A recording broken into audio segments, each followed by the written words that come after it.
Ayan na guys, luluto tayo ng pansit bato. Ayan, luto na. Pwede nang ilagay yung gulay.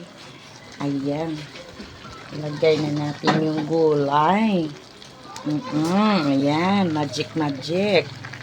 Ang bilis ng gulay. Pansit bato po iyan. Ayan, diba? Sarap. Timplado na yan, may kunting suka yan. Ganun daw magluto ng pansit bato. May suka. Ang sarap. Uy, ang bango. Wala tayong bill paper, kaya yan ang nilagay ko, sili. Diba? Para mabango-bango. Kasi may suka nga siya.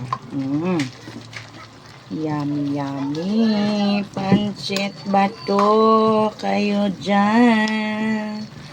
Kainan na. Ayan. Konting lambot. Ayan. Ang bango guys. Grabe ang bango. Kaluka. Ang lakas pala sumipsip nito ng tubig. Ayan na. Yummy pansit bato. Nagtulo na laway ko guys. Amoy pa lang parang takam-takam na ako. Ayan. Diba? Minsan magluto kayo ng ganito. Lagyan niyo, igisa niyo lang sibuyas, bawang.